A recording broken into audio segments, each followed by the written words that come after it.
Jésus-Christ selon saint Matthieu.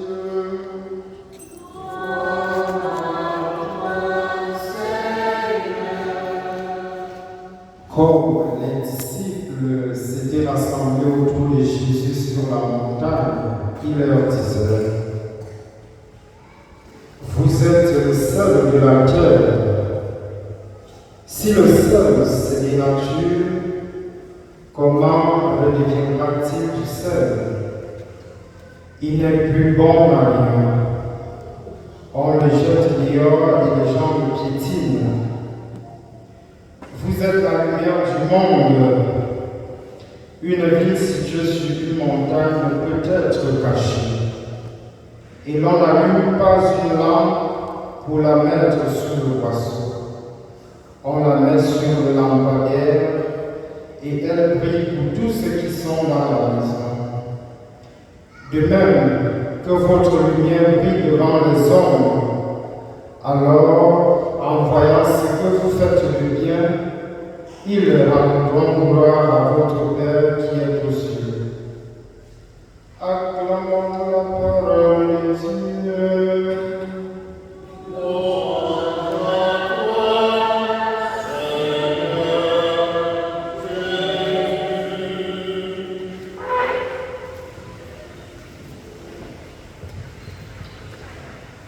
Chers frères et sœurs, le thème de la lumière relie les textes de la parole de Dieu de ce dimanche.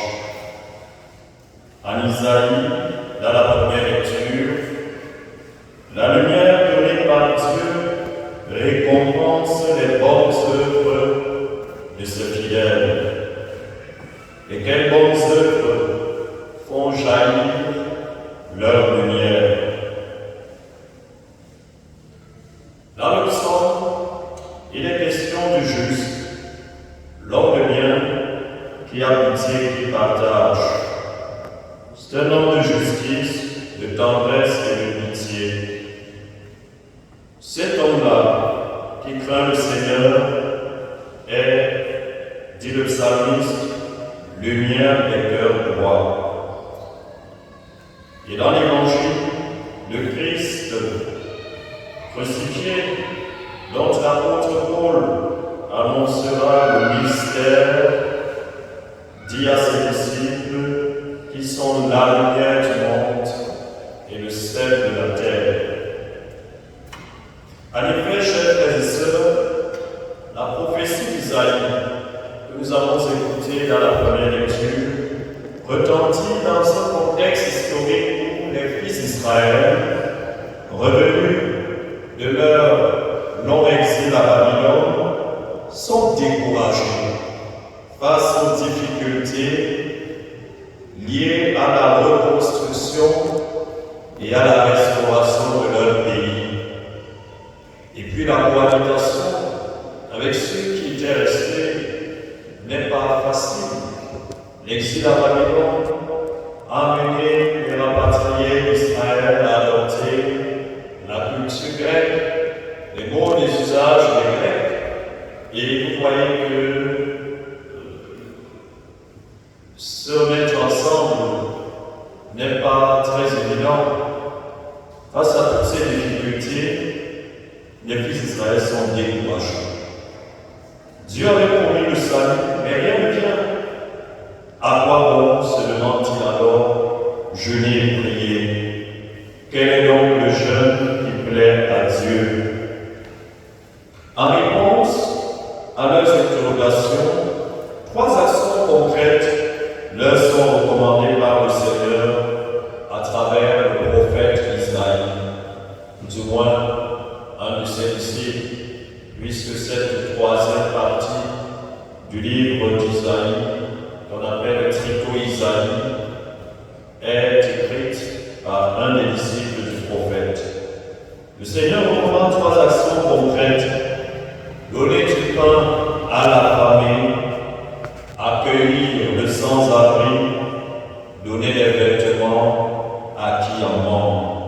Alors, ne pas se dérober à son semblable devant son prochain qui est sa propre chair. Et tout ceci, bien sûr, non sans faire disparaître de chez eux le jour, le geste accusateur et la parole malfaisante.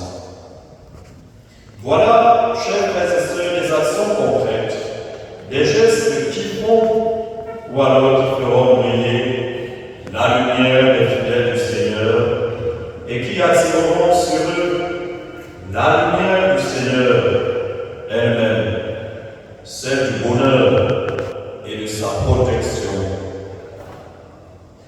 Cette prophétie d'Isaïe s'adresse aussi à nous et nous donne des réponses si nous avons l'impression parfois que le Seigneur n'écoute pas nos prières et que son salut est loin de nous.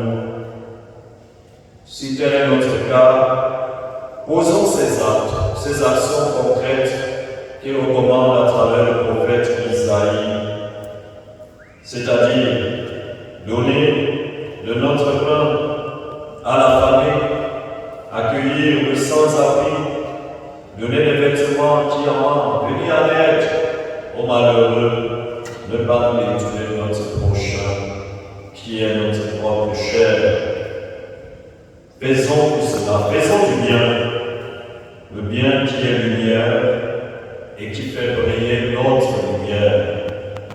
Et alors, nous aurons en retour la lumière du Seigneur, celle du salut, du bonheur et de sa protection.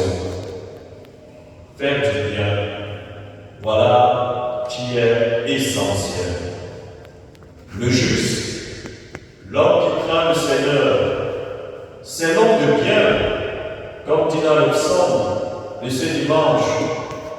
C'est l'homme du bien qui a pitié et qui partage. Et le psalmiste nous dit que cet homme-là jamais ne tombera. Parfois nous avons l'impression qu'en partageant, en répondant avec sollicitude, empressement et sans placer aux besoins de notre prochain, notre semblable, de notre propre chair, nous viendrons peut-être en manquer ou alors la tomber. Mais le psalmiste nous dit aujourd'hui que l'homme de bien qui a pitié, qui partage, jamais ne tombera. Nous ne tomberons jamais si nous faisons du bien. Le bien que nous faisons est lumière, fait lumière. Je disais un jour à un chrétien qui me disait, mon père, vraiment, je suis dans le combat spirituel. Je lutte, je suis en lutte contre les forces des ténèbres. Il disait, mon fils, tu sais, pour lutter contre les forces des ténèbres, il faut être dans la lumière.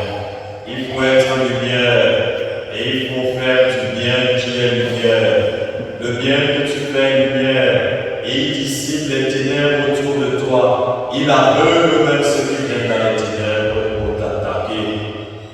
L'homme de bien jamais ne tombera. Et il faut savoir que le juste, c'est l'homme de bien. Comme quoi, la justice n'est pas seulement d'avoir la foi. La justice n'est pas seulement d'observer la loi, de se garder de faire du mal.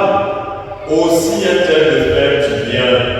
A-t-elle enseigne que celui qui fait du bien est juste devant Dieu et que celui qui ne fait pas du bien est injuste devant Dieu. Faire du bien. Dans l'Évangile, Jésus demande à ses disciples, ou du moins leur dit, qu'ils sont lumière du monde et sel de la terre. Vous êtes le sel de la terre. D'abord, le sel que nous connaissons tous, qui donne de la saveur aux aliments. Le chrétien, c'est celui-là qui donne goût à la vie, qui redonne goût à la vie à ceux qui n'en peuvent plus, à ceux qui ont perdu le goût de vivre. Et comment donne-t-il goût à la vie à ceux-là? Par l'amour, en vertu duquel il fera du bien, en vertu duquel il fera que du bien. C'est en faisant du bien par l'amour que nous donnons de la saveur à cette vie, que nous donnons du goût à cette vie, que nous donnons un sens à cette vie. Le sel sert encore à quoi? Pour les femmes qui sont maîtresses de ménage. Le sel sert à quoi? À purifier et à conserver les aliments. Le chrétien, c'est celui-là qui, par la pureté de ses œuvres, purifie également les autres par sa présence, ou du moins les entrer dans la pureté. Le chrétien, c'est celui-là qui conserve les valeurs, ce qui est bien, ce qui est juste, ce qui a du poids, tout ce qui est vertu. Le sel. Le sel, au temps de Jésus, on le jetait parfois aussi sur les toitures pour les solidifier. Le chrétien, c'est celui-là qui fortifie également les autres, qui les affermit dans ce qui est bien. Enfin, le sel, dans la tradition biblique, est un signe du jugement de Dieu. Nous serons salis au feu. Souvenez-vous, dans le livre de la Genèse, la femme de Lot, qui, au sorti de Sodome et Gomorrhe, s'était retournée pour regarder dans la Bible, parce qu'elle était trop attachée à ce qu'elle y avait laissé. Vous savez, les femmes sont parfois trop attachées aux choses. Elles ont de la peine à les quitter. Alors la femme de Lot elle s'était retournée pour regarder. Et que lui est-il arrivé? Elle a été changée en statue de sel. Le jugement, la colère de Dieu s'est abattue sur elle. Donc le sel est aussi signe du jugement. Le Seigneur viendra juger et purifier le monde par le feu. Et nous serons salis au sel. Donc le chrétien, sel de la terre, est signe de jugement pour les hommes de ce monde, qui, en le voyant vivre, se remettront en question, sinon en cause, dans leur conduite. Nous sommes le sel de la terre. Si le sel vient à sa fatigue, avec quoi va-t-on le saler? Il n'est plus bon à rien, on le jette à terre, et les gens le foulent aux pieds, les gens le piétinent. Donc si nous perdons notre valeur de chrétien, tout ce qui fait notre valeur de chrétien, ces vertus chrétiennes, nous ne sommes plus bons à rien. Nous ne sommes pas fatigués. Et les gens marchent dessus, ils nous piétinent, ils nous méprisent. Nous ne servons plus à rien. À chacun de nous veiller à être du sel. Jésus dit aussi à ses fidèles, à ses disciples, vous êtes la lumière du monde. La lumière est claire, n'est-ce pas? La lumière est claire. Elle donne de la joie. Quand Éléo, qui aime bien faire, c'est qu'elle sait le mieux faire, nous coupe la lumière. Et que la lumière revient sur notre que bonsoir les enfants à la maison, ils crient, n'est-ce pas? Oui, la lumière est venue. C'est la joie, c'est l'assurance, c'est la paix, c'est la sérénité quand il y a la lumière. C'est tout cela aussi qu'un chrétien doit apporter au milieu des siens. Le chrétien, la lumière, c'est celui-là qui éclaire les autres sur le sens de cette vie, sur le chemin qu'il doit reprendre, sur ce qui est bien, sur ce qui est bon. Le chrétien est lumière. Comme il est dans la parole de Dieu qui est lumière, il est également lumière pour les autres. Le chrétien est clair. Si tu es chrétien, dis-toi que tu es celui-là qui doit éclairer les autres en ténébrés, dans l'ignorance de Dieu, dans le péché. Est-ce que chacun de nous est lumière pour les autres? Lumière pour les autres. Un chrétien est une lumière. Là où il y a un chrétien, la lumière doit jaillir. Cette lumière qui ne reflète pas ses actions par le bien qu'il fait, par le témoignage de sa foi et de sa charité. La lumière doit jaillir. Selon lumière. Mais en fait, c'est à Jésus, lumière du monde, que nous prenons d'être lumière. Jésus est la source de la lumière. Par sa lumière, par la lumière, nous recevons de lui la lumière. Il est la lumière de la vie, la lumière du salut. Et par sa lumière que nous recevons et que nous reflétons, nous sommes même lumière. Donc être lumière, c'est nous identifier, nous conformer à Jésus-Christ, lumière du monde.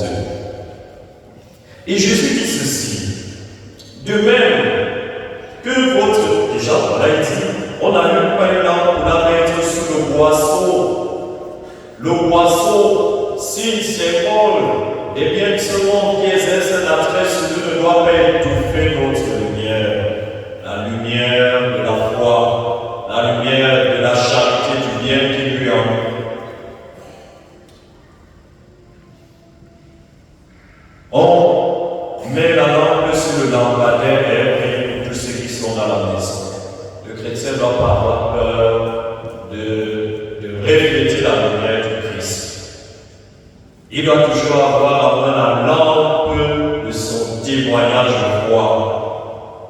être allumée, cette lampe, et sa flamme est entretenue par l'huile de la charité que l'Esprit Saint suscite en lui, l'Esprit Saint qui met en nous l'amour de Dieu et du prochain.